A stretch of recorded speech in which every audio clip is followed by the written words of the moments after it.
جی حدیث نمبر ہے 345 عبداللہ بن عمر رضی اللہ عنہ سے مروی ہے. اس کا مفہوم کچھ یوں ہے کہ نبی پاک صلی اللہ علیہ وسلم نے فرمایا اس میں ایک تو امت محمدیہ کی فضیلت بیان ہو رہی ہے اور دوسرا عصر کی نماز کا وقت ذکر ہو رہا ہے. اس نسبت سے اس حدیث کو اسی باب میں ذکر کیا گیا. اس کے بارے میں آتے ہیں کہ نبی پاک صلی اللہ علیہ وسلم نے فرمایا کہ پہلی امتوں کو یعنی جیسے یہود ہیں ان کو تورات دی گئی اور انہیں کہا گیا کہ آدھے دن تک تم کام کرو گے تو تمہیں 1 روپیہ مزدوری ملے گی، جیسے ایک یعنی مزدوری ملے گی 1 قرات. تو جب انہوں نے کام کیا تو انہیں 1 قرات مزدوری دے دی گئی. پھر اس کے بعد انجیل والوں کو کام دیا گیا اور انہیں کہا گیا کہ تم عصر کی نماز تک کام کرو گے. وہ بھی تھک گئے، انہیں بھی 1 قرات دے دیا گیا.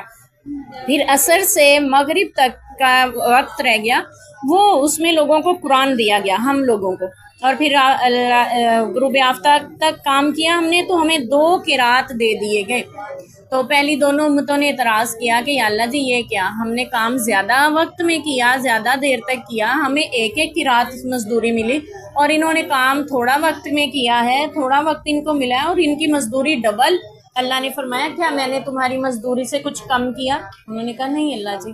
تو اللہ نے فرمایا پھر یہ میری رحمت ہے، میں جسے چاہتا ہوں عطا کر دیتا ہوں. اس حدیث سے ہمیں ایک بات تو یہ پتہ چلی کہ اس امت کو اللہ نے کتنی فضیلت دی ہے، اور دوسری بات یہ پتہ چل رہی ہے کہ عصر سے مغرب تک کا وقت اس امت کو ملا ہے. اس سے مراد یہ ہے کہ یہ امت آئی ہے سب سے آخر میں اور اب بس قیامت آنے والی ہے. اس کے بعد قیامت آئے گی، کوئی اور نبی نہیں آئے گا. یعنی غروب آفتاب تک کہ دنیا کی جو آفتاب ہے یعنی دنیا جو ہے یہ ختم ہونے کے قریب ہے، اور اللہ نے آخری وقت اس امت کو دیا ہے. تھوڑا سا عمل کرے گی اجر دگنا پائے گی. آپ کو بتائیں، ہم نے پہلے بھی اس کا ذکر کیا کہ پہلی امتوں کی عمر زیادہ ہوتی، وہ عبادتیں بھی طویل کرتے تھے، قیام بھی لمبے ہوتے تھے، رکوع سجدے بھی. ان کے بارے میں آتے ہیں 1000 سال کی عمر بھی ہوتی تھی. حضرت نوح علیہ السلام کے بارے میں بھی جیسا کہ آتا ہے 1050 برس ان کی عمر تھی. تو اتنی طویل عمروں میں عبادتوں کا موقع بھی زیادہ ملتا تھا. لیکن امت محمدیہ کے بارے میں نبی پاک صلی اللہ علیہ وسلم کی حدیث کا مفہوم ہے میری امت کی اوسط عمر تقریباً 60 برس ہوگی، کوئی اس سے زیادہ کا ہوگا. اوسط عمر 60 برس ہے. تو اب اتنی سی عمر اور اتنے لمبی عمروں والے سے اعمال میں مقابلہ تو نہیں نہ پھر ہو سکتا تھا. لیکن اللہ تعالیٰ نے احسان فرمایا کہ اس امت کو ہر سال ایک ایسی رات دے دی جو 1000 مہینوں کی عبادت سے افضل اللہ تعالیٰ نے بنا دی ہے. وہ ہے لیلۃ القدر، یعنی کہ تقریباً 83 سال 4 مہینے کی عبادت بنتی ہے 1 رات کی عبادت. اور پھر اس کے ہر عمل میں اللہ تعالیٰ نے اجر بڑھا دیا. نمازیں 5 پڑھتی ہے، اجر 50 کا اللہ تعالیٰ دیتے ہیں. یہ نیکی 1 کرتی ہے، لکھی 10 گناہ تک جاتی ہیں.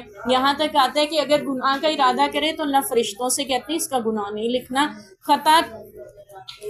خطا سرزد ہو جائے تب بھی اللہ تعالیٰ فرشتوں سے حکم ہے ان کو کہ انتظار کرو شاید یہ توبہ کر لے.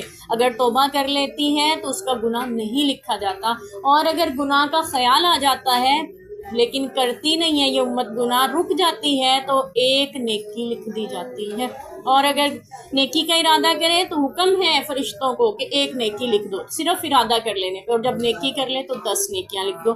یہ امت ایسی ہے، اللہ نے اس پہ فضل اتنا کیا کہ اگر پانی پی لیتی ہے نا اپنے حبیب صلی اللہ علیہ وسلم کی سنت کے مطابق تو اس کا پانی پینا بھی عبادت بن جاتا ہے.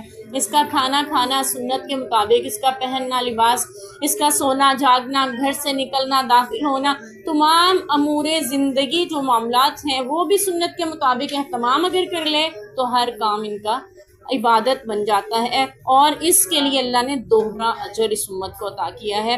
کہ حدیث پاک میں آتا ہے مفہوم ہے کہ یہ امت آئی سب سے آخر میں ہے، جنت میں سب سے پہلے جائے گی. تو اس لیے دوسرے اہل کتاب کو اعتراض ہوا تو اللہ نے فرمایا میں نے تمہاری مزدوری سے کم کر کے ان کو نہیں دیا، بلکہ اپنے فضل سے ان کو نوازا ہے، اپنی رحمت سے نوازا ہے. اللہ ہمیں اپنی نوازشات کی قدر کرنے والا بنائے. اللہ نے ہمیں جو فضیلتیں دی ہیں اللہ تعالیٰ ہمیں ان کو سمجھنے کی اور اپنی ذمہ داریوں کو بھی سمجھنے کی توفیق دے. آپ کو جب کوئی فضیلت، کوئی مرتبہ، کوئی عہدہ ملتا ہے تو اس کے کچھ تقاضے بھی ہوتے ہیں.